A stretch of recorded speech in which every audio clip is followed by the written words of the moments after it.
Hi friends, welcome to ஒன்சி recipes and vlogs. எல்லாரும் எப்படி இருக்கீங்க? எல்லாரும் நல்லா இருக்கீங்கன்னு நினைக்கிறேன். இன்றைக்கி நம்மளோட சேனலில் ரொம்பவே சூப்பரான டேஸ்டியான பன்னீர் பரோட்டா வீட்டில் எப்படி செய்கிறதுன்னு பார்க்க போகிறோம். இந்த பன்னீர் பரோட்டா மார்னிங் பிரேக்ஃபாஸ்ட்டாகவும் சாப்பிட்லாம், நைட் டின்னராகவும் சாப்பிட்லாம், லஞ்ச் பாக்ஸ் ரெசிபியாகவும் கொடுத்து விடலாம். இந்த ரெசிபி எப்படி செய்கிறதுன்னு பார்க்குறதுக்கு முன்னாடி நம்ம சேனலை இன்னும் நீங்கள் சப்ஸ்கிரைப் பண்ணலன்னா சப்ஸ்கிரைப் பண்ணிக்கோங்க. கூடவே பெல் ஐக்கானையும் கிளிக் பண்ணிக்கோங்க. பரோட்டா நார்மலாக மைதா மாவு, கோதுமை மாவு ரெண்டுலேயும் பண்ணுவாங்க. நான் இன்றைக்கி கோதுமை மாவில் பண்ணலான்னு இருக்கேன். 2 கப் அளவு கோதுமை மாவு ஒரு பவுலில் ஆட் பண்ணியாச்சு. அதில் கொஞ்சமாக சால்ட் ஆட் பண்ணிக்கலாம். அடுத்து குக்கிங் ஆயில் 2 டீஸ்பூன் அளவு ஆட் பண்ணிக்கலாம். ஃபஸ்ட்டு இதை ட்ரையாக மிக்ஸ் பண்ணிவிட்டு அடுத்து கொஞ்சம் கொஞ்சமாக தண்ணி ஆட் பண்ணி நம்ம சப்பாத்தி மாவு எப்படி ரெடி பண்ணுவோமோ அதே மாதிரி ஒரு சாஃப்டான மாவு ரெடி பண்ணணும். நார்மல் தண்ணி போதும், சுடுதண்ணி பால் அந்த மாதிரி எதுவும் தேவையில்லை. நார்மல் தண்ணி கொஞ்சம் கொஞ்சமாக ஆட் பண்ணி மிக்ஸ் பண்ணி ஒரு சப்பாத்தி மாவு ரெடி பண்ணிட்டோம். எவ்வளோ சாஃப்டாக இருக்குது பாருங்கள். மேலே லைட்டாக ஆயில் அப்ளை பண்ணி க்ளோஸ் பண்ணி வச்சுருங்க. மேலே ஆயில் அப்ளை பண்ணுறதுனால வெளியே ட்ரை ஆகாமல் இருக்கும். இந்த பன்னீர் புர்ஜி பண்ணுறதுக்கு நீங்கள் ஒரு 2 மணி நேரத்துக்கு முன்னாடியே ஃப்ரீசர்லேருந்து வெளியே எடுத்து வச்சிட்டிங்க அப்படின்னா பன்னீர் நல்லா சாஃப்டாயிரும். கேரட் துருவல் வச்சு துருவுறப்போ உங்களுக்கு ரொம்ப ஈஸியாக துருவும், நல்லா சாஃப்டாகவும் இருக்கும். இப்போது ஒரு பேன் நல்லா ஹீட் ஆன பின்னாடி அதில் 2 டேபிள் ஸ்பூன் அளவு குக்கிங் ஆயில் ஆட் பண்ணிவிட்டு 1/2 டீஸ்பூன் அளவு சீரகம் ஆட் பண்ணி சீரகம் நல்லா ஃப்ரை ஆன பின்னாடி 2 பெரிய வெங்காயத்தை இந்த மாதிரி குட்டி குட்டியாக கட் பண்ணி போட்டிருக்கேன். வெங்காயம் லைட்டாக வதங்கினா போதும். ஏன்னா நம்ம பரோட்டாவுக்குள்ளே ஸ்டஃபிங்காக வைக்கிறனால எல்லாமே ரொம்ப குட்டி குட்டியாக சாப் பண்ணி போட்டோம் அப்படின்னா பார்க்குறதுக்கு ரொம்ப அழகாக இருக்கும். இது ஒரு நார்த் இண்டியன் ரெசிபி, அதனால் அவங்க மோஸ்ட்லி சீரகம் அவங்களோட ஃபுட்டில் யூஸ் பண்ணுவாங்க. அதனால் இதில் நம்ம சீரகம் ஆட் பண்ணியிருக்கோம். இப்போது வெங்காயம் லைட்டாக வதங்கின பின்னாடி நம்ம துருவி வச்சுருக்கிற பன்னீர் ஆட் பண்ணியிருக்கோம். இந்த பன்னீரோட அளவு எவ்வளோ பார்த்தீங்க அப்படின்னா 200 கிராம். பன்னீர் நல்லா சாஃப்டாக ஃப்ரை ஆனால் போதும். அந்த டைமில் நம்ம ஃப்ளேம் ஆஃப் பண்ணிடலாம். கொஞ்சமாக மசாலா பவுடர்ஸ் மட்டும் ஆட் பண்ணுற மாதிரி இருக்கும். வேறு எந்த ஒரு ஹெவியான ஒர்க்கும் இல்லை. துருவுறது மட்டும்தான் கொஞ்சம் சிரமமாக இருக்கும்.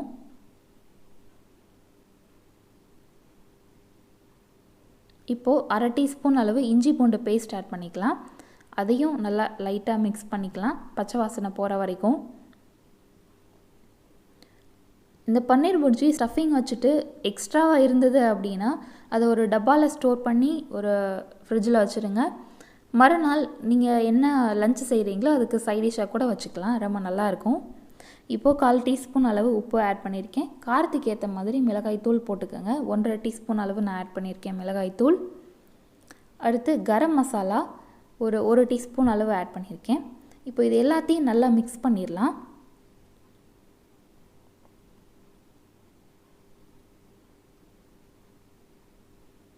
பன்னீர் இப்போயே நல்லா சாஃப்டாக வந்திருக்கு பாருங்கள். அந்த மசாலா பவுடரோட ரா ஸ்மெல் போகிற வரைக்கும் லைட்டாக ஃப்ரை ஆனால் போதும். ரொம்ப சிம்பிளான ஒரு ஸ்டஃபிங் இது. துருவுறது மட்டும்தான் கொஞ்சம் சிரமமாக இருக்கும். இப்போது இந்த பன்னீர் புர்ஜிக்கு தேவையான அளவு உப்பு ஆட் பண்ணிக்கலாம்.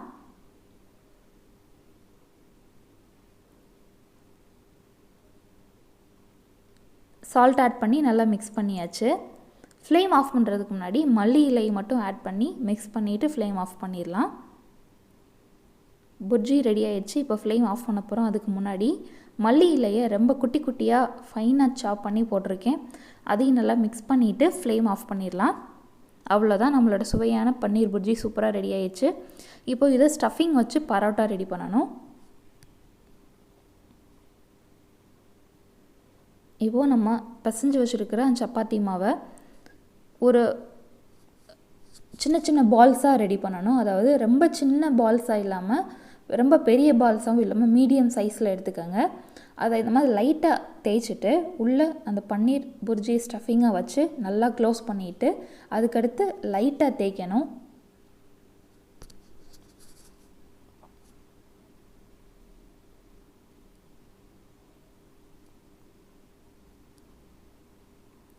அது பிரிஞ்சு வெளியே வராத மாதிரி நல்லா ஒட்டிடுங்க. ஒட்டிட்டு இந்த மாதிரி லைட்டாக தேய்ங்க, மெதுவாக தேய்க்கணும். கீழே டஸ்டிங்காக கோதுமை மாவு கொஞ்சம் தூவிக்குங்க. அப்போ தான் கீழே ஒட்டாமல் வரும். அந்த அந்த உட்கட்டரில் அந்த ஒட்டாமல் வரும். அது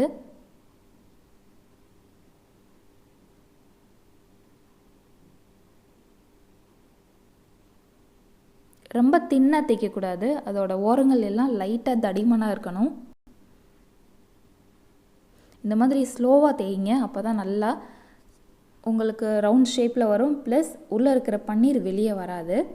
இப்போது தோசை தவா நல்லா ஹீட் ஆகிடுச்சு. அதில் சுற்றி ஆயில் ஆட் பண்ணி நம்ம தேய்ச்ச அந்த சப்பாத்தியை வச்சுட்டு ஒரு சைடு நல்லா வெந்த பின்னாடி அடுத்த சைடு திருப்பி போட்டாச்சு. எவ்வளோ அழகாக இருக்குது பாருங்கள். அந்த பன்னீர் லைட்டாக தெரியுது அங்கங்கே. சிம்பிள், அவ்வளோதான். தோசை தவாவில் 2 சைடும் திருப்பி போட்டு நல்லா குக் ஆன பின்னாடி எடுத்து வச்சுறதான். இதே மாதிரி தான் எல்லா பரோட்டாவும் ரெடி பண்ணணும். எவ்வளோ அழகாக ரெடி ஆகிடுச்சு பாருங்கள். ரொம்ப டேஸ்டியான ரெசிபி இது. கண்டிப்பாக உங்கள் வீட்டில் ட்ரை பண்ணி பாருங்கள். மேலே கொஞ்சமாக பட்டர் வச்சுருக்கேன், அது ஒரு தனி ஃப்ளேவர் தரும் அந்த பரோட்டாவுக்கு. சைட் டிஷ்ஷாக நாங்கள் தயிர் வச்சுருக்கோம் இன்றைக்கி. இந்த வீடியோ பிடிச்சிருந்துச்சு அப்படின்னா அந்த வீடியோக்கு ஒரு லைக் கொடுங்க. மறக்காமல் நம்ம சேனலை சப்ஸ்கிரைப் பண்ணுங்கள். இந்த வீடியோவை உங்கள் ஃப்ரெண்ட்ஸ் ரிலேட்டிவ்ஸ் எல்லாத்துக்கும் ஷேர் பண்ணுங்கள்.